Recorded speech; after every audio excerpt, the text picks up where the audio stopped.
اللهم صل على محمد وعلى آل محمد. اعوذ باللہ من الشیطان اللعین الرجیم. بسم اللہ الرحمن الرحیم. لا حول ولا قوة الا باللہ العلی العظیم. نحمده ونستعینه ونستغفره ونشکره ونتوسل الیہ ونتوکل علیہ نصلی ونسلم علی خیرته فی خلقه حافظ سره ومبلغ رسالته سیدنا ونبینا ابی القاسم محمد. اللهم صل على محمد وعلى وعلى أهل بيته الطيبين الطاهرين المعصومين سيما بقية الله في الأرضين. قال الله تعالى في كتابه المبين وقوله الحق. أعوذ بالله من الشيطان اللعين الرجيم. يا أيها الذين آمنوا كتب عليكم الصيام كما كتب على الذين من قبلكم لعلكم تتقون. صدق الله العلي العظيم. صلوات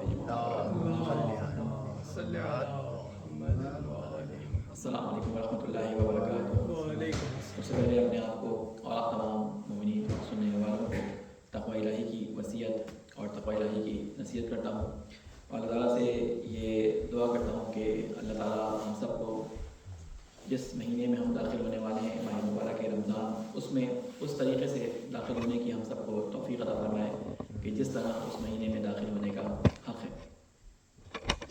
اللہ تعالیٰ قرآن مجید میں یہ ارشاد فرماتا ہے کہ اے لوگو جو ایمان لائے ہو، کتب علیکم الصیام، تمہارے اوپر روزے فرض کر دیے گئے ہیں، بالکل اسی طرح کہ جیسے تم سے پہلی امتوں پہ روزے فرض کیے گئے تھے. اور اس کی علت یا اس کا ریزن جو اللہ تعالیٰ بیان فرماتا ہے کہ روزے اس لیے فرض کیے گئے ہیں کہ تاکہ تم تقویٰ حاصل کر سکو. یعنی تقویٰ جس کے لیے ہم مسلسل خطبات جمعہ کے اندر تاکید کرتے ہیں، ان کے تقویٰ کے حصول کے لیے ایک جو بہترین ذریعہ جسے خود اللہ تعالیٰ نے نقل کیا ہے قرآن مجید کے اندر، وہ روزہ ہے. اللہ تعالیٰ نے انسان کے اوپر روزوں کو واجب کیا ہے. ماہ مبارک رمضان کہ جو انشاءاللہ کل یا پرسوں انشاءاللہ شروع ہو جائے گا. زیادہ امید تو یہ ہے کہ کل سے انشاءاللہ پہلا روزہ ہوگا، لیکن چاند کے اوپر ڈپینڈ کرتا ہے کہ چاند نظر آ رہا ہے یا نہیں آ رہا، تو اسی حساب سے روزے کا جو ہے وہ اعلان آپ کو پتہ چل جائے گا. میں آج کوشش کروں گا کہ دوسرے خطبے میں کچھ روزے سے متعلق اور یوم شک سے متعلق جو احکام ہیں ان کو بھی بیان کر دوں، کیونکہ رمضان سے پہلے کا وہ دن جس میں شک ہو کہ روزہ ہوگا یا نہیں ہوگا، جیسے کل کا دن ہے کہ کل روزہ ہو سکتا ہے، آپ سو گئے رات کو چاند کا اعلان ہو گیا وہ آپ کو نہیں پتہ، تو اس طرح کے روزے کو کیسے رکھا جاتا ہے انشاءاللہ کوشش کروں گا میں اس کو بیان کر دوں. آج جس چیز کو میں ضروری سمجھتا تھا اور اللہ تعالیٰ نے موقع بھی دے دیا کہ اس کو بیان کر سکوں آج ہی کے دن اور آج ہی کے موقع کی مناسبت سے، وہ ایک روایت ہے کہ جو امام رضا علیہ السلام کی روایت ہے. اور امام رضا علیہ السلام کہ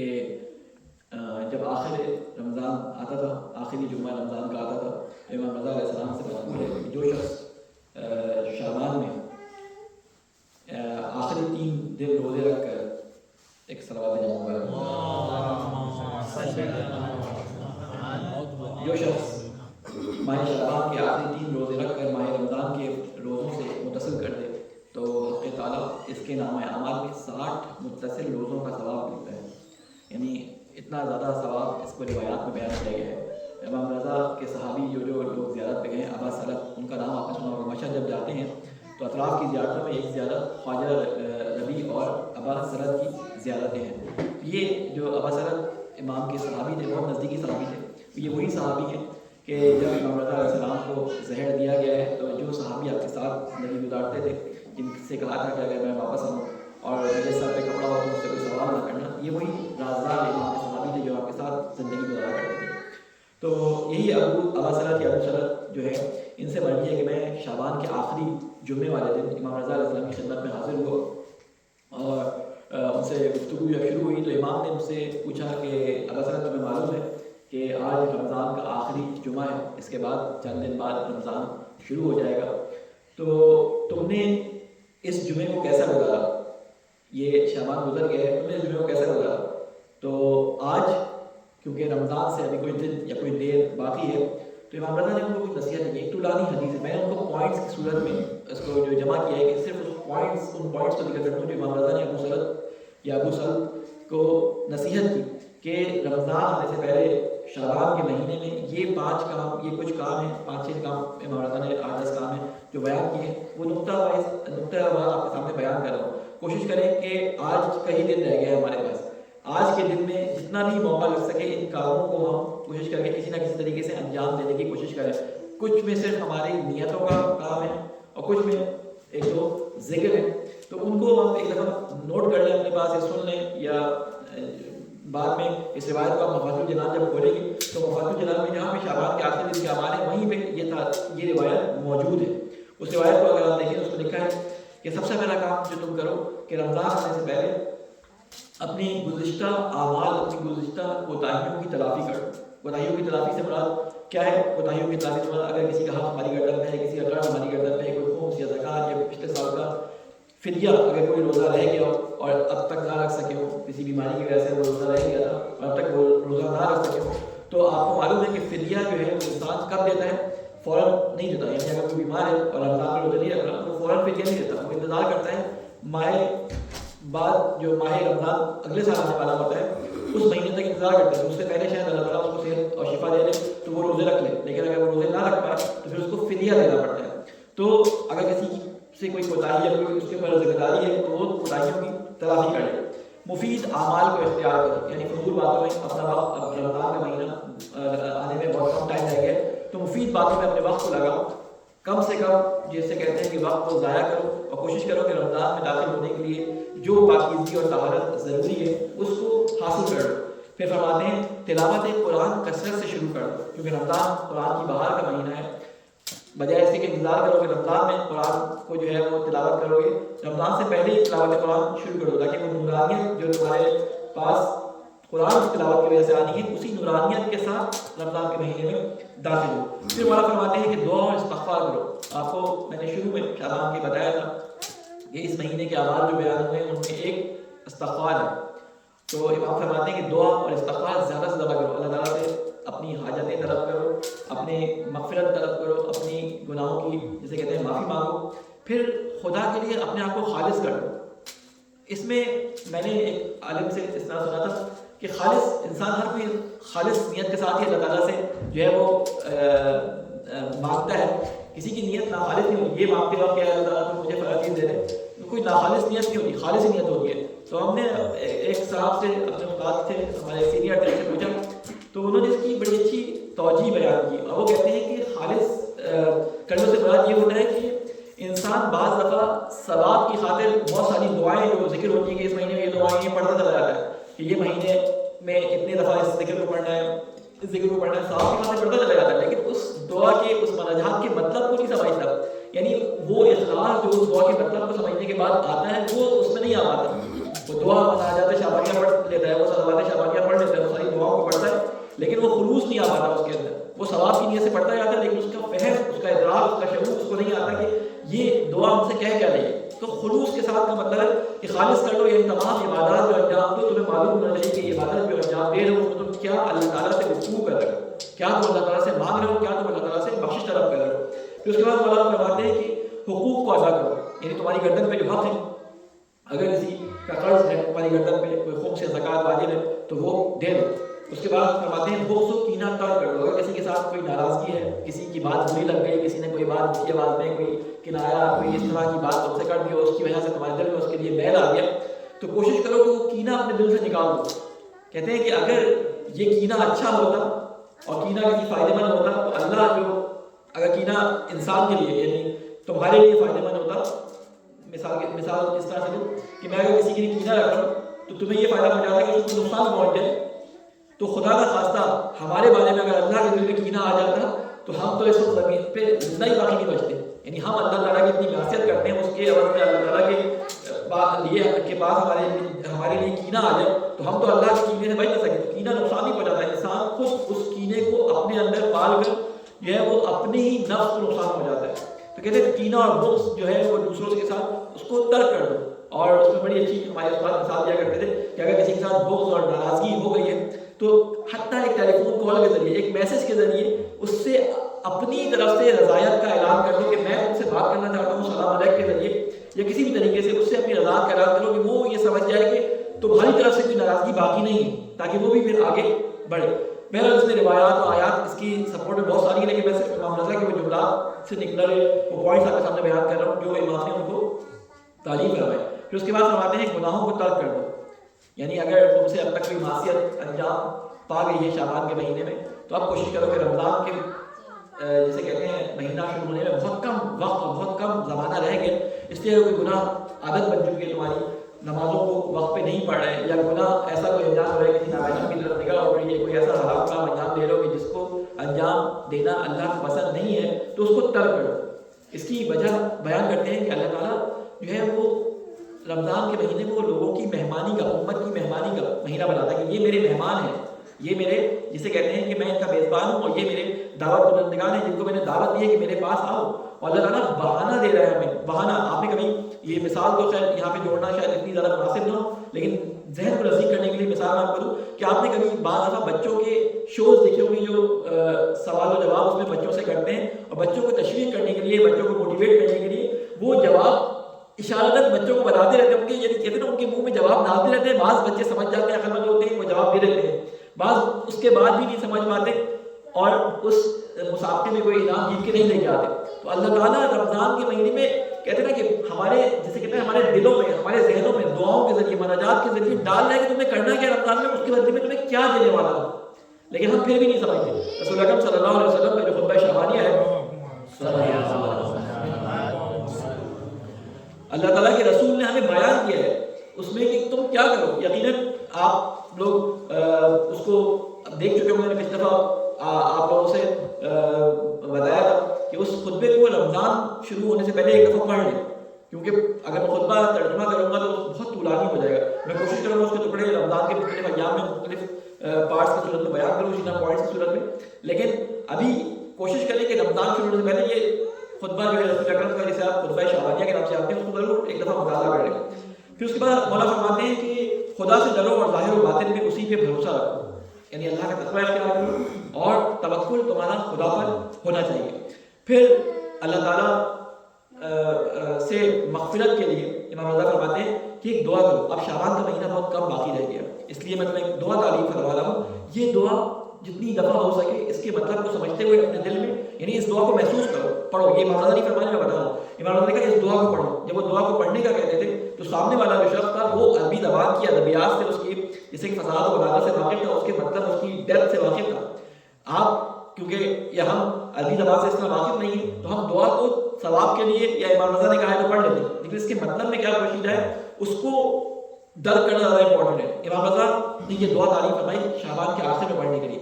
یہ ابھی میں آپ کے سامنے تلاوت کر رہا ہوں 3 لائنوں کی دعائیں، لیکن آپ فاتح الجنان میں جب جائیں گے، ایپ سب کے پاس موجود ہے، آخر شعبان کے جو اعمال ہیں اس میں یہ روایت بھی موجود ہے اور اس میں یہ دعا بھی موجود ہے۔ اس کو آپ ایک دفعہ خود سے بھی جا کے اپنے گھر والوں کے ساتھ ضرور اس کو تلاوت کیجیے گا۔ اور دعا کیا ہے؟ امام فرماتے ہیں اللہم ان لم تکن غفرت لنا فیما مضی من شعبان، اے معبود اگر تو نے ہمیں شعبان کے گزشتہ دنوں میں معاف نہیں کیا ہے، ہمارے گناہوں کی معافی نہیں کی ہے، فاغفر لنا فیما بقی منہ، تو اس کے باقی دنوں میں، اس کی باقی ساعتوں میں ہمارے گناہوں کی بخشش فرما دیں۔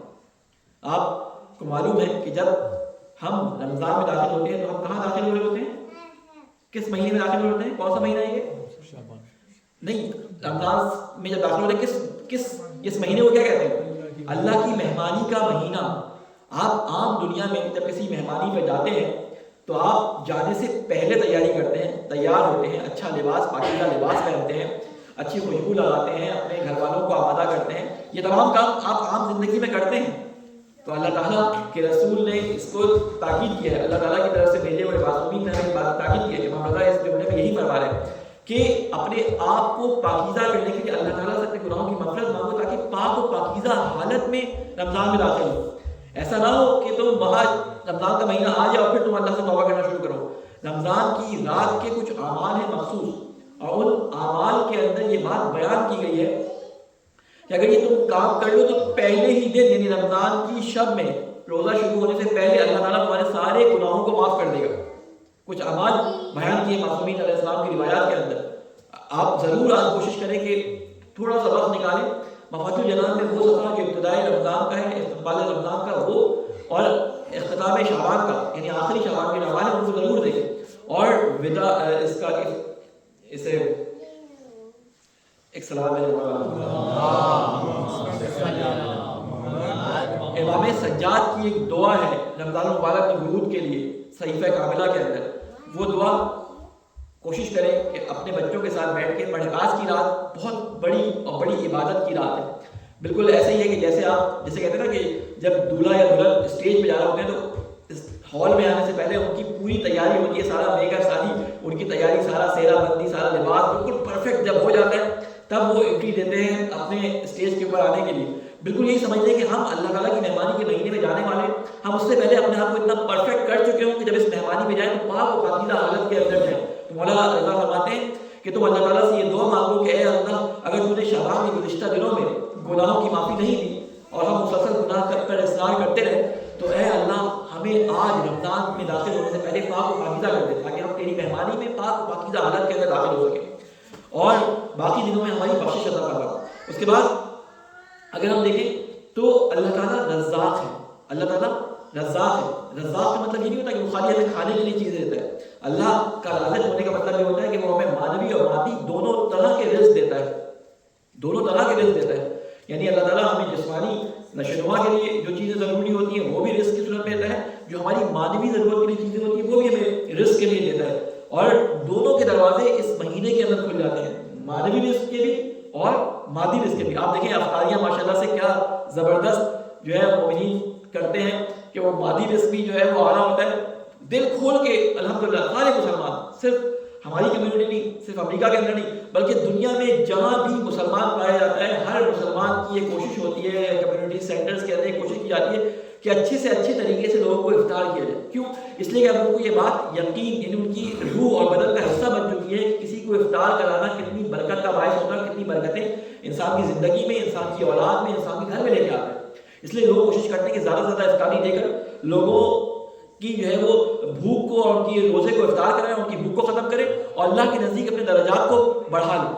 تو اللہ تعالیٰ رزق جو ہے وہ اس صورت میں ہمیں پہنچاتا ہے، کبھی کسی کی افطار کی صورت میں، کبھی یہ رزق ہماری طرف سے جاتا ہے، کبھی رزق ہمارے پاس دوسروں کی طرف سے آتا ہے، اور کبھی مانوی رزق اللہ تعالیٰ پہنچاتا ہے. اور رمضان کا مہینہ مانوی رزق کی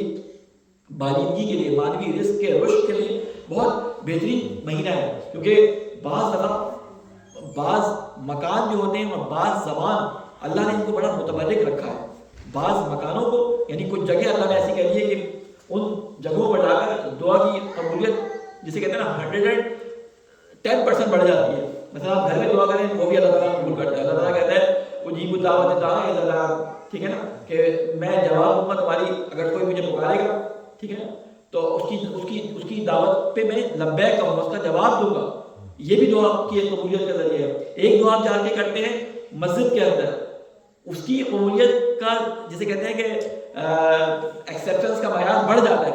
وہی دعا مسجد کے اندر جماعت کی نماز کے اندر پڑھی جاتی ہے تو اس کا جسے کہتے ہیں کہ اور ایک اسٹیپ بڑھ جاتا ہے. اور وہی دعا آپ جا کر مسجد حرام یعنی خانہ کعبہ کے اندر کرتے ہیں تو اس کا ثواب مزید بڑھتا چلا جاتا ہے. تو یہ اللہ تعالیٰ نے بعض زبان اور بعض مکان ایسے رکھے کہ جہاں پہ دعا کی قبولیت اور انسان کی معنویت کا گراف بہت تیزی سے اوپر ہوتا ہے. اسی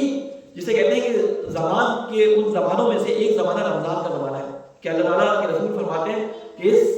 مہینے کے اندر تمہاری سانسیں بھی تسبیح ہیں، تمہارا کھانا بھی سحری سحور کے اندر تسبیح ہے، تمہارا سونا بھی تسبیح ہے. یعنی ہر چیز کو ایک ایک کر کے رسول خدا نے ذکر کیا ہے کہ کیا کیا چیز تمہاری عبادت پہ شامل ہو جاتی ہے. تو اللہ تعالیٰ نے اس زمانے کو ہمارے لیے جو ہے بہت زیادہ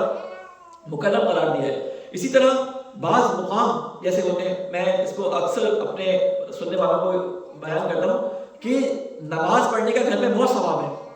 لیکن وہی نماز اگر جماعت کے ساتھ ہو، گھر میں کوشش کریں کہ نماز اپنے بچوں کو، چھوٹے بھی بچوں ان کو پیچھے کھڑا کر کے جماعت کی نماز کریں. جماعت کی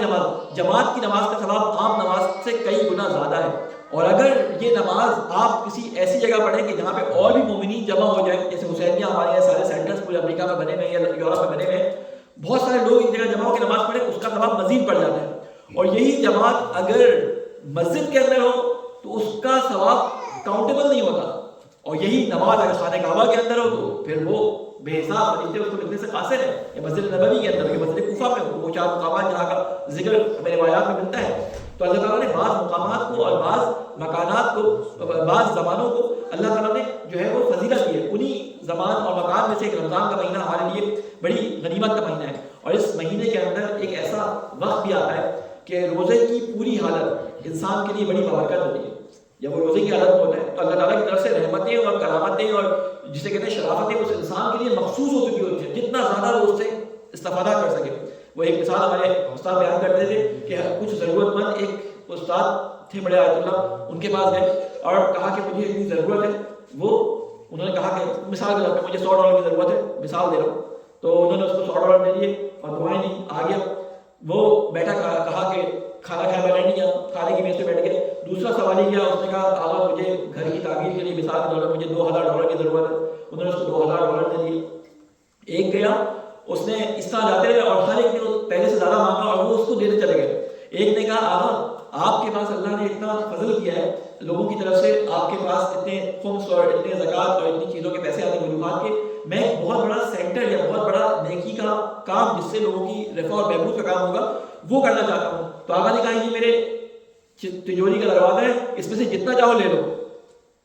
تو انسان مانگنے والے پہ ڈیپینڈ کرتا ہے وہ مانگ کتنا رہا ہے. اور ہم تصور کریں کہ ہم اس رمضان کے مہینے مانگ کیسے رہے. بعض لوگ رمضان میں صرف یہی حاجات رکھتے ہیں کہ اللہ ہمارے کھانے پینے کو ہمارے لیے جو ہے ہمیشہ فراہم کرنا, کبھی بھوکے نہ سوئے. تو اللہ تعالیٰ کہتا ہے تم نے اتنا ہی مانگا اتنا ہی دے دیتا ہوں, کبھی بھوکے نہیں سو گے. ایک کہتا ہے مجھے اچھا گھر دے دو, اچھا گھر مل جاتا ہے. کوئی کہتا ہے میرا کاروبار میں برکت ہو جائے, اس کو برکت مل جاتی ہے. کوئی کہتا ہے مجھے دنیا اور آخرت کے اندر نجات دے دے. تو یہ ڈیپینڈ کرتا ہے کہ ہم اللہ تعالیٰ سے مانگتے کیا ہیں. دیکھیں میزبان وہ اچھا ہو, ہماری نظر میں اچھا ہوتا ہے جو آپ کی تمام نیڈس کو پورا کرے اور اچھی طرح سے آپ کو سیراب کر کے اور آپ کو پیٹ بھر کے آپ کو اپنے گھر سے بھیجے, آپ کی ساری نیڈس کو پورا کرے. آپ تصور کریں کہ اللہ تعالیٰ میزبان ہے, ہم مہمان ہیں اس مہینے میں. تو جو بڑی سے بڑی چھوٹی چیز مانگ کے اپنے آپ کو چھوٹی چیز میں محروم نہ کرے, اپنی ظرفیت کو بڑھائے. تو اللہ تعالیٰ سے دعا کریں کہ اے اللہ ہماری ظرفیت کو بڑھاؤ, ہماری دعاؤں کی ظرفیت کو بھی بڑھاؤ. ہم دعا چھوٹی نہ کریں اپنی, بلکہ دعاؤں کی ظرفیت اتنی ہو کہ ہم اللہ تعالیٰ سے وہ مانگیں جو جسے اللہ تعالیٰ ہمارے لیے اس دنیا کے اندر اور آخرت کے اندر برکت کا باعث ہو. تو اس لیے اللہ تعالیٰ سے دعا کرتے وقت بھی اپنے ہارزن کو بڑھائیں. تو اللہ تعالیٰ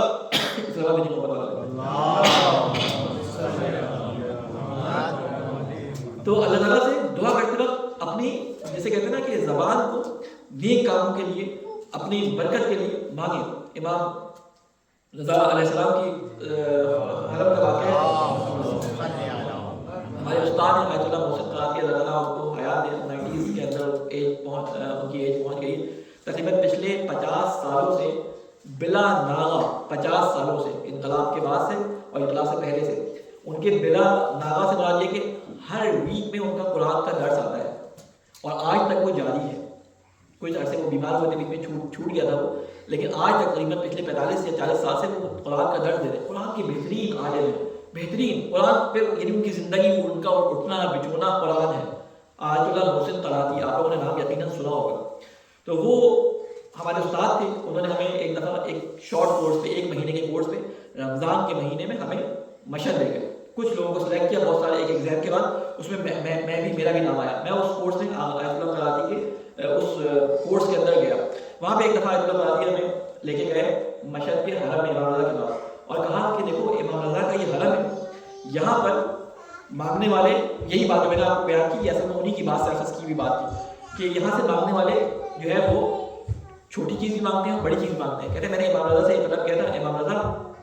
میں چاہتا ہوں کہ نہ صرف میرے فہم کو قرآن کے لیے کشادہ کر دیں بلکہ میری زبان کو اتنی وسعت اور اتنی فصاحت دے کہ میں پوری دنیا میں تیری اس کتاب کی تعلیمات کو پہنچا سکوں. اور کہتے ہیں کہ میں نے اس اپنے آپ سے عہد کیا کہ بعض دفعہ میں طالب علمی کے زمانے میں لوگوں کے پاس جاتا تھا اور کہتا تھا کہ تم نے فلاں موضوع میں تحقیق کی ہے, ذرا وہ تحقیق مجھے دے دو تاکہ میں لوگوں کے سامنے بیان کر سکوں. تو وہ یہ کہتے تھے کہ ابھی یہ چھپی نہیں ہے اور ابھی یہ پبلش نہیں ہوئی, ابھی منظر عام پہ نہیں آئی ہے, تو میں ابھی کتاب جب بکنے لگے گی تو میں آپ کو دے دوں گا تاکہ آپ اس کو آگے بیان کریں, ابھی چھپی نہیں. کہتا ہے میں نے اس کے بعد سے قسم کھائی کہ میں اپنا سارا کام مجانی فری میں لوگوں کو دوں گا کہ جہاں چاہیں استفادہ کریں, جہاں چاہیں اس سے جو ہے وہ لوگوں کو فیض پہنچائے. تو کہتے ہیں کہ میں آپ کو بھی نصیحت کرتا ہوں، اگر آپ اللہ کا کام کرنا چاہتے ہیں تو کبھی انتظار نہ کریں کہ کوئی آپ کو بلائے گا، بلکہ آپ قرآن کی اس آیت پہ جو ہے وہ اپنی تبلیغ کا معیار رکھیں کہ جس میں اللہ تعالیٰ حضرت موسیٰ علیہ السلام کو کہتا ہے کہ اذهب الی فرعون، ٹھیک ہے، فرعون کی طرف جاؤ انہ طغیٰ، کہ وہ طغیانی کر رہا ہے. کہتے ہیں اس نہج پہ اگر تبلیغ کریں گے اور اس نہج پہ لوگوں کو بتانا شروع کریں گے تبھی جا کے آپ اپنی بات کو پہنچا سکیں گے. تو اللہ تعالیٰ نے اس مہینے کے اندر ہمیں ایسے ایسے وقت دیے ہیں، جیسا کہ میں نے آپ سے کہا کہ دعا کا وقت سارا رمضان میں ہر وقت آپ دعا کر سکتے ہیں، ہر وقت اللہ تعالیٰ دعا کو قبول کرتا ہے، لیکن اس میں سے خاص کوئی وقت ایسا ہوتا ہے کہ جس کے بارے میں روایات ملتا ہے کہ اس وقت اللہ تعالیٰ بندے کے نزدیک ہوتا ہے، یعنی اللہ کے وجود کو، اللہ کی ذات کو انسان محسوس کرتا ہے کہ اللہ کہیں نہ کہیں اس کے ساتھ موجود ہے. اور وہ وقت ہے سحر کا وقت، رمضان کی سحری کا وقت، جس میں بہت زیادہ تاکید ہے کہ اللہ تعالیٰ نے ایک توفیق اجباری دی ہے. توفیق اجباری یعنی آپ نے کرنا ہی کرنا ہوتا ہے، سحری کے لیے اٹھنا ہی اٹھنا ہوتا ہے. کوشش کریں کہ نماز شب رمضان میں ترک نہ ہو. اگر آپ 11 رکعت نماز نہیں پڑھ سکتے تو حد اقل 3 رکعت تو پڑھیں کم از کم. 3 رکعت نماز میں ٹوٹلی 4 سے 5 منٹ بھی نہیں لگتے. آپ وقت نکال کر اس 3 رکعت کو ضرور ادا کریں. کہتے ہیں سحر کا وقت ایسا ہوتا ہے کہ انسان اس وقت حس کرتا ہے اللہ تعالیٰ کی ذات، اللہ تعالیٰ کے وجود کو حس کرتا ہے. آپ نے کبھی محسوس کیا ہو، کبھی آپ دعا کرتے ہیں تو آپ کو ایسا لگتا ہے کہ اللہ تعالیٰ آپ کے ساتھ موجود ہے، آپ کو اپنی دعا کی قبولیت نظر آ رہی ہوتی ہے. انسان کی کیفیت ایسی ہو جاتی ہے، وہ کیفیت بتا رہی ہوتی ہے. انسان کی آنسو آنکھوں سے خود بخود نکل رہے ہوتے ہیں، زبان سے الفاظ خود بخود ادا ہو رہے ہوتے ہیں. وہ کیفیت بتا رہی ہوتی ہے. اس کا مطلب ہے کہ اللہ کا خاص فضل، اللہ کا وجود کہیں اطراف میں حالا کیے ہوئے اس کے اوپر. تو وہ کیفیت صحت کے وقت ہوتی ہے. آپ کو اگر معلوم ہو کہ حضرت اسحاق علیہ السلام سے جب ان کے بچے دعا کا کہنے آئے تھے، آپ کو معلوم ہے کہ یوسف علیہ السلام کے ساتھ جو ان کے برادران نے کیا تھا، اور اس کے بعد وہ جب معافی مانگنے کے لیے اپنے والد کے پاس آئے تو انہوں نے کہا سوف استغفر، میں کچھ دیر کے بعد تمہارے لیے استغفار کروں. انہوں نے فوراً ان کے استغفار نہیں کی. تو علماء یہاں پہ بیان کرتے ہیں کہ انہوں نے انتظار کیا کہ شب کا وہ وقت آ جائے جو سحر کا وقت کہلاتا ہے، اس وقت اللہ تعالیٰ سے میں دعا کروں. بعض کہتے ہیں کہ نہیں، انہوں نے رمضان کا انتظار کیا. خیر اس زمانے میں رمضان تھا یا نہیں رمضان تھا، لیکن انہوں نے سحر کے وقت کا انتظار کیا کہ میں اس وقت پہ تمہارے لیے دعا کروں گا تاکہ اللہ تعالیٰ اس دعا کو تمہارے حق میں میری طرف سے قبول کرے. تو یہ سحری کا وقت ہے، وہ کوشش کریں کہ اس کو آپ 2 رکعت یا 3 رکعت نماز ضرور پڑھیں. 11 رکعت پڑھ سکیں تو بہت ہی اچھی بات ہے. اور اس کا آسان طریقہ یہ ہے کہ اگر آپ صبح دیکھیں کہ ٹائم آپ کے پاس کم ہے، کیونکہ بعض دفعہ مرد کہتے ہیں کہ میں تو جا رہا ہوں عبادت کرنے، اور خواتین کو لگاتے ہیں سحری بناؤ، تو ان بیچارے نے کیا وصول کیا ہے. تو آپ اگر چاہتے ہیں کہ پورے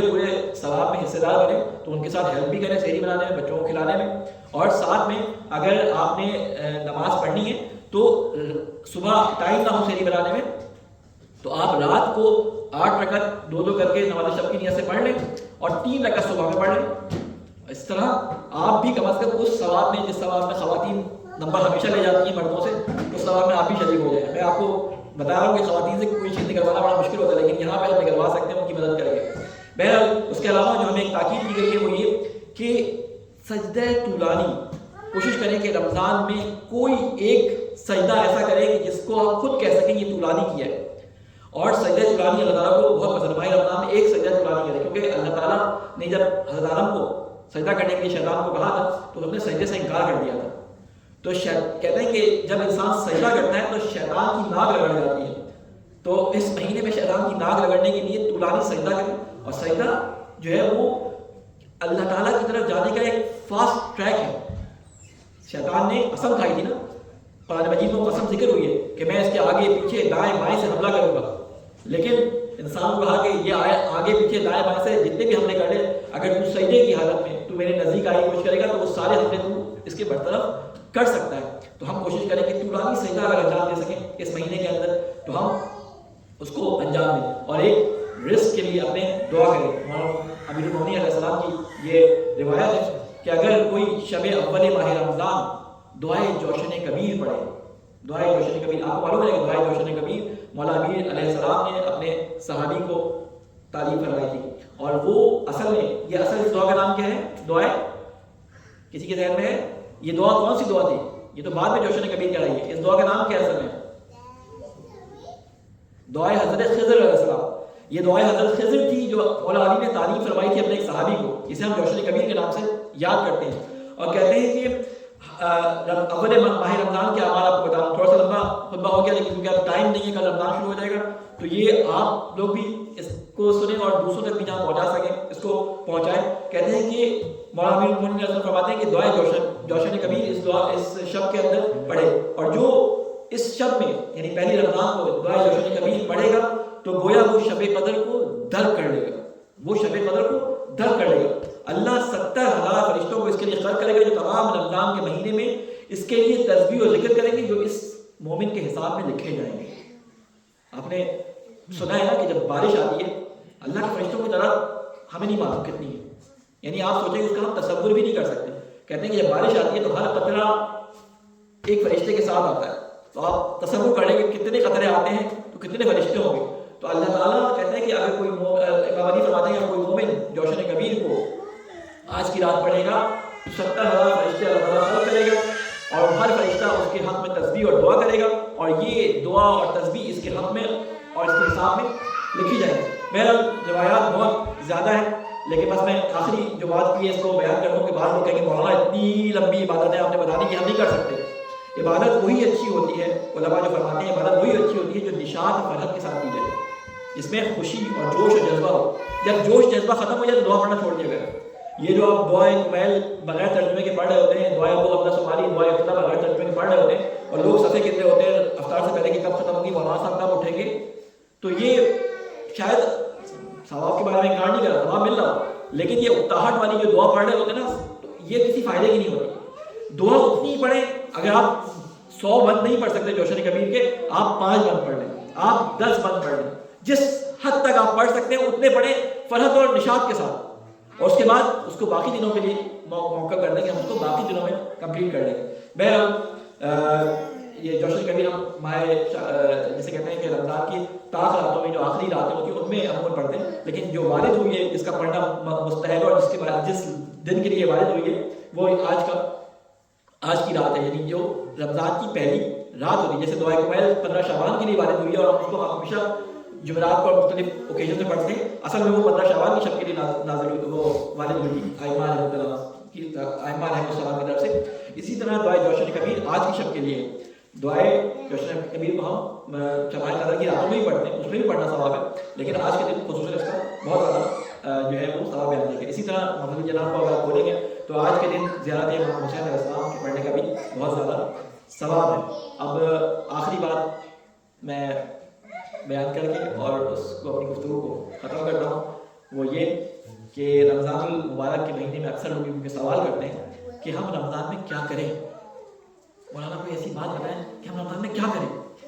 کوئی خاص بات بتائیں۔ تو میں کہتا ہوں میں اپنا جواب نہیں دوں گا، علماء سے لوگوں نے یہ سوال پہلے سے کیا ہے، علماء کا یہی جواب دیتے تھے کہ اس چیز کے پیچھے نہ جاؤ تم کیا کرو، بلکہ اس چیز کے پیچھے جاؤ کہ اللہ تعالیٰ اس چیز کے پیچھے جاؤ کہ تم کیا نہ کرو۔ روزہ امساک کا نام ہے، اپنے آپ کو روکنے کا نام ہے۔ تو رمضان میں بجائے بہت زیادہ کچھ کرنے کے بہت زیادہ اپنے آپ کو روکنے کی کوشش کرو۔ جتنی بھی دعائیں رمضان میں آئی ہیں ان میں یہی کہا، آپ دعا جو ہر دن کی جو دعا پڑھتے ہیں اس میں یہی آتا ہے کہ اللہ تعالیٰ کے ناموں کا واسطہ دینے کے بعد آخر میں یہ کہا جاتا ہے کہ اللہ تعالیٰ آج کے دن مجھے فلاں فلاں فلاں گناہ یا فلاں فلاں بری عادت سے بچا لے، یعنی رمضان نام ہے اپنے آپ کو روکنے کا۔ تو آج سے ایک لسٹ اپنے ذہن میں بنا لیں کہ جو آپ سمجھتے ہیں کہ آپ کی نظر میں بری ہے۔ ایک جسے کہتے ہیں نا کہ رائے زنی، ایک ریفرینڈم اپنے گھر میں بھی کروا لیں، تمہیں میری کون سی باتیں بری لگتی ہیں، مثلا اے میرے بیٹے، اے میری بیٹی، اے میری بیگم، اے میرے میاں جی، ذرا مجھے بتاؤ میری کون سی باتیں تمہیں بری لگتی ہیں کہ جو تم سمجھتے ہو کہ میرے اندر نہیں ہونی چاہیے، ان سے پوچھیں، اور پھر اس کے بعد کوشش کریں کہ اس رمضان کے مہینے میں ترک کرنے کا بہترین موقع ہے۔ کسی بھی ہیبٹ کو چھوڑنے کا رمضان بہت بہترین موقع ہے، بری ہیبٹ کو، اچھی ہیبٹ کو نہیں، کسی بھی بری ہیبٹ کو چھوڑنے کا رمضان ایک بہت اچھا طریقہ ہے۔ تو رمضان میں جب آپ داخل ہوں تو آپ کو خود محسوس ہونا چاہیے کہ آپ جس حالت میں داخل ہو رہے ہیں نکلتے وقت آپ کی حالت اس سے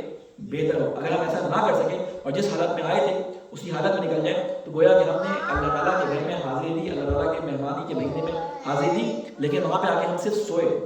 سحری کر کے سو گئے، افطار کر کے اڑ گئے، ہم نے وہ برکتیں اور تبرک حاصل نہیں کیے۔ لیکن رمضان کا پورا مہینہ برکتوں والا ہے، صرف روزے کا وقت نہیں، لیکن کوشش کریں کہ زیادہ سے زیادہ اپنے آپ کو گناہوں سے روک کر، ترک محارم جو حرام چیزیں ہیں اسے روک کر اپنے رمضان کو بہترین بنائیں۔ رسول اللہ صلی اللہ علیہ وسلم نے فرمایا تھا افضل العمل الوراء من محارم اللہ، رمضان میں بہترین عمل کیا ہے؟ کیا ہے؟ افضل عمل کیا ہے؟ کہ محارم، جو چیزیں اللہ تعالیٰ نے حرام کی ہیں ان چیزوں سے اپنے آپ کو بچائے، آنکھوں کو بچائے کہ کہاں پہ ان کو دیکھنا ہے اور کہاں پہ ان کو نہیں دیکھنا، نامحرم کی طرف نہیں دیکھنا، محرم کی طرف نگاہ دیکھنا، ہاتھوں کو بچائے کہ کس کام میں اس کو استعمال کرنا ہے، کس کام میں استعمال نہیں کرنا، کانوں کو بچائے کہ کیا ہمیں سننا ہے اور کیا ہمیں نہیں سننا۔ اللہ تعالیٰ سے یہ دعا کرتے ہیں کہ اللہ تجھے واسطہ محمد والے محمد کا اس بابرکت مہینے میں داخل ہونے سے پہلے اگر ہماری کوئی غلطیاں، ہماری کوئی کوتاہیاں ہیں، ان کوتاہیوں کو درگزر فرما، اے اللہ ہماری مغفرت فرما، اے اللہ ہمارے بزرگان جو دنیا سے جا چکے ہیں ان کی مغفرت فرما، اے اللہ جو مرحومین اپنے گناہوں کی توبہ کیے بغیر جا چکے ہیں، اے اللہ اپنے فضل و کرم سے ہم ان کے لیے مغفرت کی دعا کرتے ہیں، اے اللہ ان کی مغفرت فرما، اے اللہ ہمیں یہ توفیق عطا فرما کہ ہم اپنے مرنے سے پہلے اپنے تمام گناہوں کو تیری بارگاہ میں بخشوا سکیں، اے اللہ مجھے واسطہ ہے محمد والے محمد کا رمضان کے مہینے میں پاک و پاکیزہ حالت میں داخل ہونے کی توفیق عطا فرما، اے اللہ اس مہمانی سے پورا استفادہ کرنے کی توفیق عطا فرما، اے اللہ تو کریم ہے، تو رازق ہے، تیرے پاس کسی چیز کی کمی نہیں ہے، اے اللہ ہماری زبان کوتا ہے، اے اللہ ہمارے ظرف کو بزرگ فرما، اے اللہ مجھے واسطہ ہے محمد والے محمد کا ہماری دعاؤں کی ظرفیت کو بڑھا، اے اللہ ہماری روح کی ظرفیت کو بڑھا، اے اللہ مجھے واسطہ ہے محمد والے محمد کا ہمارے بچوں، ہماری بیٹیوں، ہماری بہنوں، ہمارے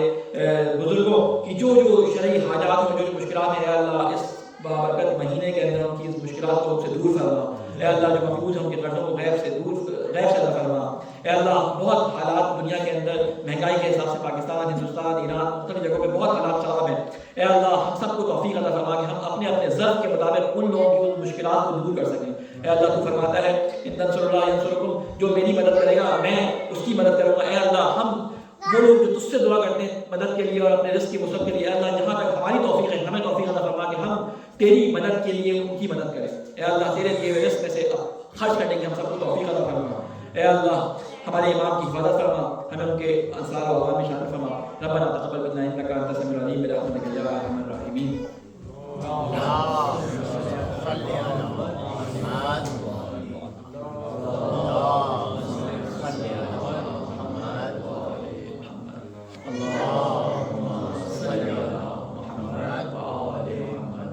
بسم اللہ الرحمن الرحیم،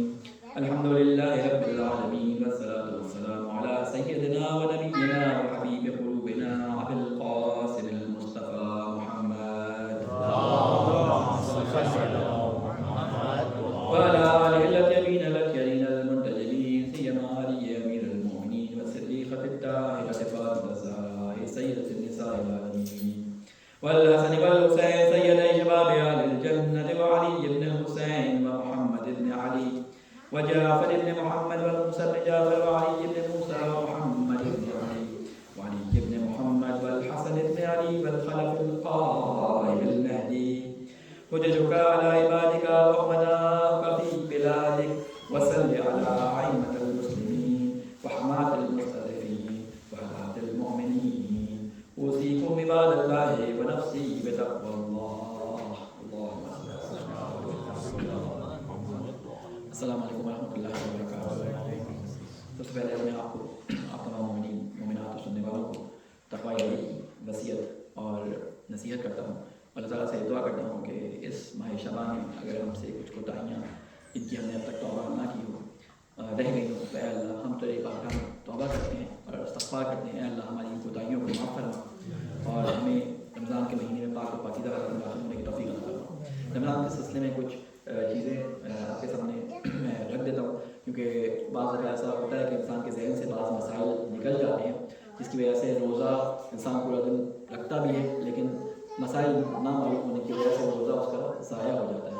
ضائع اس عنوان سے کہ اس کو نہیں معلوم ہوتا کہ کس وقت روزے کو بند کرنا ہے، کس وقت روزے کو کھولنا ہے۔ اگر وہ روزہ بند ہونے کے بعد بھی کھاتا رہے تو روزہ اس کا شمار نہیں ہوتا، اگر جان بوجھ کے نہ کھایا ہو تو بعد میں اس کی قضا کرنی پڑتی ہے، اور اگر جان بوجھ کے کھایا ہو تو اس کا کفارہ دینا پڑتا ہے۔ اس لیے میں نے کچھ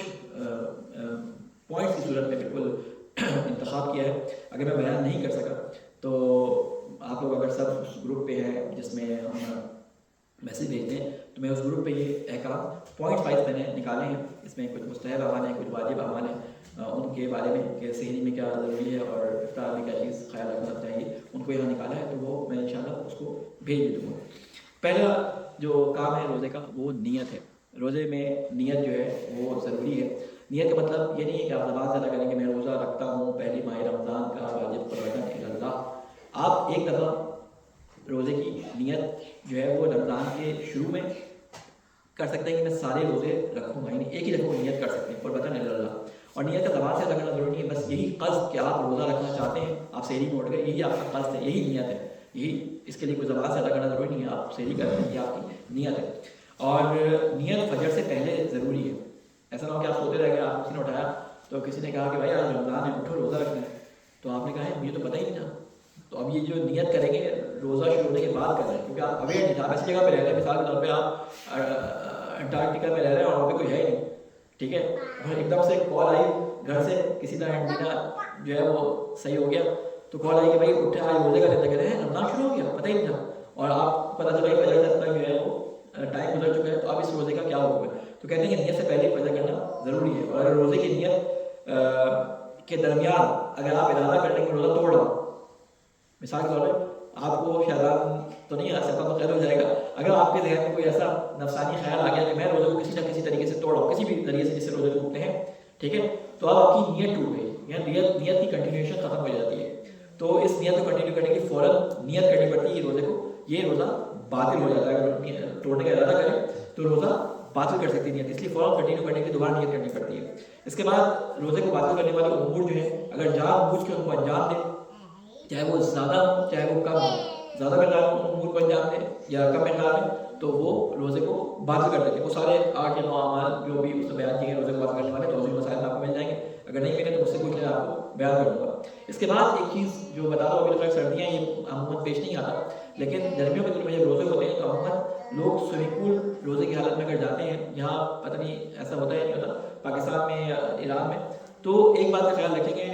اگر جان بوجھ کے سر کو پانی میں ڈبو لیا جائے تو روزہ باطل ہو جاتا ہے. سر کو پانی میں ڈبونے سے آیت السکانی اس کی اجازت دیتے ہیں کہ مکروہ ہے، لیکن باقی علماء کہتے ہیں کہ روزہ اس سے باطل ہوتا ہے، جان کوئی دھکا دے دے تو الگ بات ہے. اس کے بعد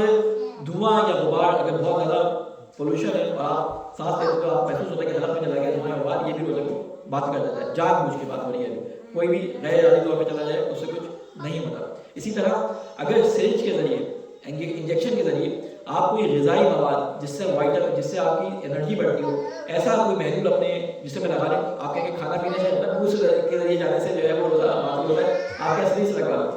تو ہر وہ ڈراپ، ہر وہ محلول جو ڈراپ کے ذریعے یا انجیکشن کے ذریعے جاتا ہے وہ روزے کو باطل کر دیتا ہے، جو انرجی والے ہوتے ہیں. ہاں اگر ایسا کوئی ڈراپ ہے جو انرجی والا نہیں ہے، وہ جو ہے وہ روزے کو باطل نہیں کرتا، لیکن بعض عامل اجازت دیتے ہیں، اس کی بھی اجازت دیتے ہیں، انرجی والے کی بھی اجازت دیتے ہیں، لیکن میں بتا نہیں رہا ابھی، آپ سکھانے کے مطابق سمجھ لیں کہ وہ باطل ہو جاتا ہے، ٹھیک ہے. بعض اجازت دیتے ہیں، جو دوسری کسی اور کی تکلیف ہے وہ جا کے اپنے توجہ مسائل کے اندر دیکھ سکتا ہے. پھر میرا یہ بہت زیادہ ہو گیا، اگر ٹائم ہے تو ایک صلوات پڑھ کے بتا دیں، میں بیان کر دوں، مطلب میں نماز شروع کرتے ہیں. صلوات بھیجیں محمد والے محمد، اور ایک صلوات اگر میں جاری رکھنا چاہوں یا اس کو ختم کرو،